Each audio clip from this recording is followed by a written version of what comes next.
Hello, my fellow Homo sapiens! It's the Culture Detective here, investigating your favorite albums, and today I'm going to be doing a mini albums review where I talk about a bunch of albums, 5 albums in fact, and just go over them really quick. I actually planned to include Father John Misty's new album plus an indie Korean pop album in this video, but both of those albums are so good that I have decided to review them individually. So only 5 this time, pretty lightweight.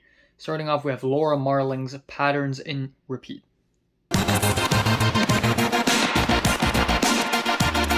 Laura Marling, Patterns in Repeat, British singer-songwriter. This is an intimate, stripped-back, personal, moving folk album where she sings about motherhood, being a mom.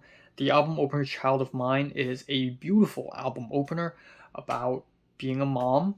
And we also have the track Patterns with its watery guitars, soft, faint vocal harmonies, which I really love. And another standout track is No One's Gonna Love You Like I Can, which of course we have these baby sounds in the back of the track, but also it's a 2-minute simple skeletal piano ballad that is just incredibly gorgeous. Coraline has some beautiful string arrangements, changing chord progressions, it's sweet, it's folky, and Lullaby is really a sweet lullaby. There are some dud moments on this album for sure. I do not think it is as strong as her last album, which came out in 2020, which I really liked. But overall, it's still a really good album and really touching. 7 out of 10.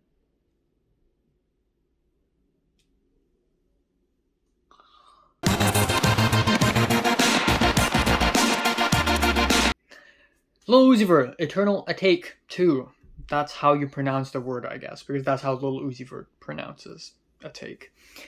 Yeah, this is boring. This album is boring. Wow. I still remember back in 2017 when Lil Uzi Vert released this one song, All My Friends Are Dead, Push Me to the Edge, but that's like the only good song that he's made. This is like a one-hit wonder, essentially. There are some good projects here and there, but overall, Lil Uzi Vert never went back to that level, especially with this album, which is just another helping of basic, boring trap rap.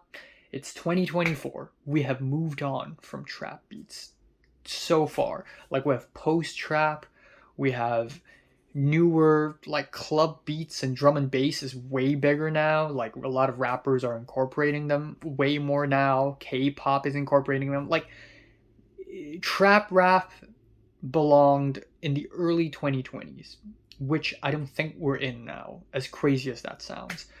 There are 4 tracks, some selected tracks on the track list. I'll just mention real quick. Light Years, the mixing is horrendous. The synths are too loud, and he's rapping completely offbeat, and he's not Blueface. You don't have to do that. Lift Me Up, however, has a pretty interesting beat. There's a bit of energy going, but the flow is... I've heard this flow a million times already. The Rush features Big Time Rush, but really the feature in question is just a dumb, awkward intro. And the track Chill Bay sees Lil Uzi Vert try his hands on R&B, and it's still some of the most basic, drab, cliche thing you'll ever hear. Yeah, I'm sorry, this album's boring as hell. 3 out of 10.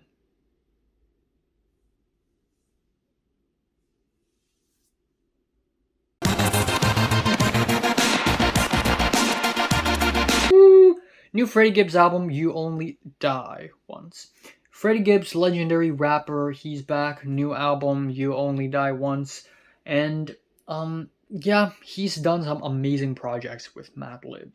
Some of the best hip-hop of the last 10 years. And then his last album, Soul, sold separately, was just okay, but definitely has some great beats on there. Now we have You Only Die Once, which feels more like an afterthought, a bit like a mixtape, a bit loose, not so consistent. Lyrically, he discusses his regrets, losses, the music industry, and he raps about P. Diddy and all the other cases of rappers being held accountable for the terrible things some of them have done, sexual violence and crimes in hip hop in general, and also on the track Ruthless, he sort of goes over his romantic struggles and, troubles with women and commitment, which was kind of questionable. The beats and the instrumentals are pretty middle of the road, but it is mostly the lyrics and the delivery that's carrying the album.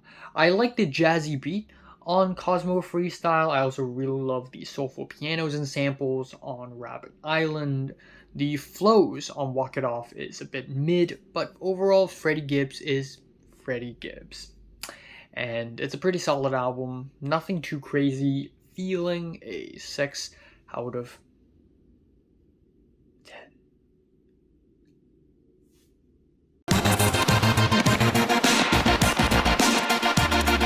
Okay, so here's a bit of a wild card.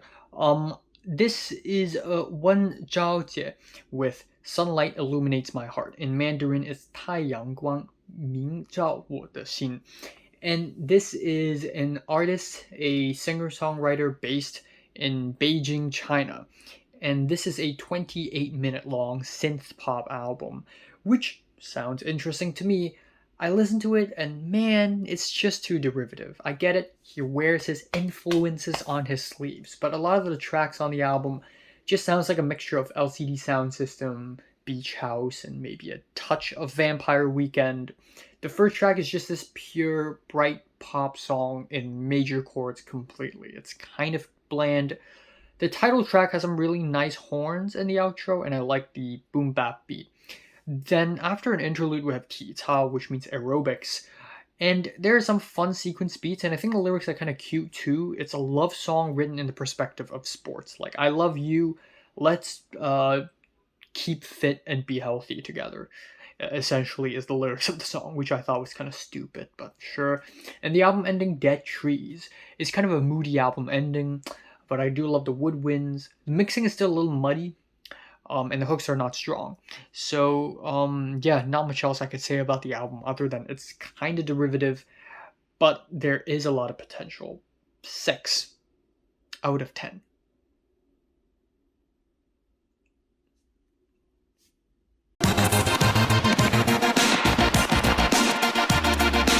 Last album I'm going to be talking about is the new Touche Amore album, Spiral in a Straight Line. Post-hardcore screamo outfit, Touche Amore, new album. A few years back, I listened to Stage 4, completely gut-wrenching, heartbreaking album, very powerful and moving. And I can pretty much say the same thing here. This is really powerful, anthemic, loud, angry, troubled. And yeah, sure, we've heard this kind of music many times already, but what really captures me on this album is the emotional potency. The emotional element of this music overweighs pretty much everything else. And lyrically, the band pretty much discusses PTSD, depression, overthinking, and it's pretty much consistent throughout the whole album. The tracks on this album don't differentiate from each other that much, so that's one complaint I would have. But here are some highlights. Hal Ashby, which is of course a reference to a filmmaker. Love the speedy drums and the flashy guitars. This Routine is a track about a relationship falling apart in the midst of mental distress. And Goodbye for Now features Julian Baker of Boy Genius, also the ending of the album, and it's very much about moving on and then returning for a relationship. So yeah, really recommend this if you like loud, emo, sad, but passionate music. This album is going to be lit. That's what the kids would say in 2018. 7 out of 10. So, have you listened to these albums? Comments below, let me know, subscribe if you want more. Thanks for watching. Yay.